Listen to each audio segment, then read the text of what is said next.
So NIT Warangal campus ప్లేస్మెంట్స్కి care of address. ఇప్పుడున్న సిచ్యువేషన్లో కూడా చాలామంది ఇంటర్తో పాటు జేఈ ఐఐటి ఎందుకు ప్రిపేర్ అవ్వాలి అనుకుంటే అంటే ఇట్లాంటి సిచ్యువేషన్లో కూడా ఐఐటి ట్రిపుల్ ఐటీ అంటే 10th అయిపోయిన తర్వాత వస్తుంది. సో ఐఐటి ఎన్ఐటి ఐజర్ బిట్స్ఫిల్ అని నైజర్ ఇలాంటి ఎగ్జామ్స్ రాసి ఇలాంటి ఎగ్జామ్స్ ప్రిపేర్ అవి ఇంటర్తో పాటే మంచి కాలేజ్లో సీట్ వస్తే మంచి కాలేజెస్లో చదివిన వాళ్ళని 100% ఎలాగైనా కానీ ప్లేస్మెంట్ చేసేసుకుంటారు.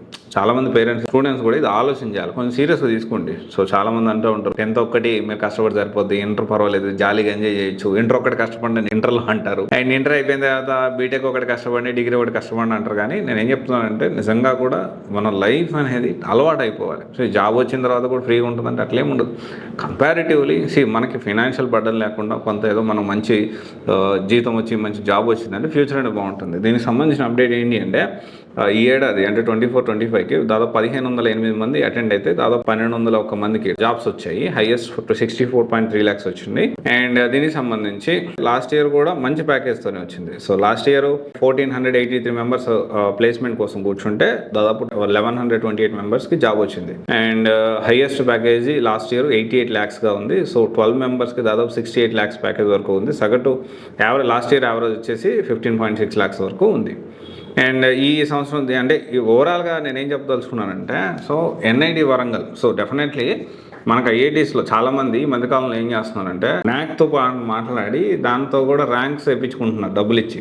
సో కొంతమంది దీన్ని బేస్ చేసుకుని న్యాక్ కూడా ఇంత ర్యాంక్ వచ్చింది అంత ర్యాంక్ వచ్చింది ఐఐటి ఎన్ఐటి లాంటి కాలేజీలోనే అని చెప్పి వాళ్ళ పిఆర్ వాళ్ళ అడ్మిషన్కి వచ్చే డబ్బుల కోసము ఏదో పనికిరాని కాలేజీల్లో పిల్లలందరినీ తీసుకెళ్ళి జాయిన్ చేపిస్తున్నారు. దానికి మళ్ళీ కెరీర్ గైడెన్స్ పేరుతో 10,000 వసూలు చేస్తారు. ఇలాంటి 10,000 కెరీర్ గైడెన్స్తో వసూలు చేసి మళ్ళీ నిన్ను అక్కడ జాయిన్ చేసి ఎంతో కొంత తీసుకుంటున్నారు. నేనంటే ఏమంటున్నానంటే సర్వీస్ చేస్తున్నారు ఎంతో కొంత తీసుకోవడం తప్పని నేను అన్న, కానీ పిల్లల భవిష్యత్తు ఖరాబ్ అయ్యేలాగా వీళ్ళకి ఎక్కువ ఎవరు కమిషన్ ఇస్తే అక్కడ తీసుకెళ్ళి వేసే పరిస్థితిలో ఉన్నారు. కొంతమంది కెరీర్ గైడెన్స్ పేరుతో చాలామంది చేస్తూ ఉన్నారు. చాలామంది పేరెంట్స్ కెరియర్ గైడెన్స్ 10,000 కట్టి మోసపోవడానికి చేసుకుంటా ఉన్నారు. ఐఐటి అలాంటి కాలేజ్ అని చెప్పి ఏదో కాలేజీలో మనకు వ్యూరు పేరు తెలియని కాలేజీలో వేసి వస్తూ ఉంటారు. సో ఇలాంటి తెలుగు రాష్ట్రాలు ఎక్కువైపోయినాయి. ఇలాంటి వాటిని పడొద్దు. ఫస్ట్ ఆఫ్ ఆల్ ఏంటి అంటే మంచిగా ఈ జేఈకి సంబంధించిన కోచింగ్ మంచిగా తీసుకోండి.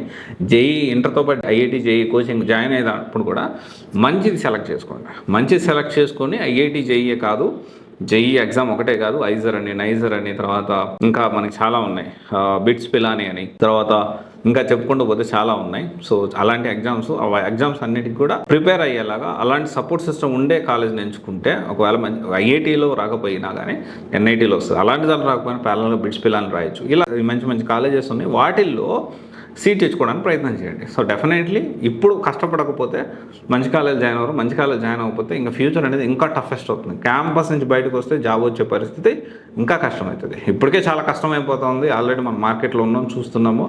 ఒకసారి వన్స్ బయటకు వచ్చిన తర్వాత 3 సంవత్సరాలు 4 సంవత్సరాలు 5 సంవత్సరాలకు కూడా పోస్ట్ ప్రిపేర్ అయితే జాబ్ వచ్చే పరిస్థితికి నుంచి తగ్గుతూ ఉంది. కాంపిటీషన్ పెరిగిపోయింది. ఒక పక్క ఇంకో పక్క చూసుకుంటే ఇండియా కంటే యూఎస్ కంపెనీస్ ఇండియా కంటే వియత్నాంలో తర్వాత ఫిలిప్పీన్స్లో తక్కువ పని చేస్తున్నారని చెప్పి కొన్ని కంపెనీస్ అక్కడ కూడా పోతున్నాయి. సో అందుకని జాగ్రత్తగా మీరు ముందు నుంచే ఒక ప్లానింగ్తో వెళ్ళండి. So thank you. This is Raj signing off.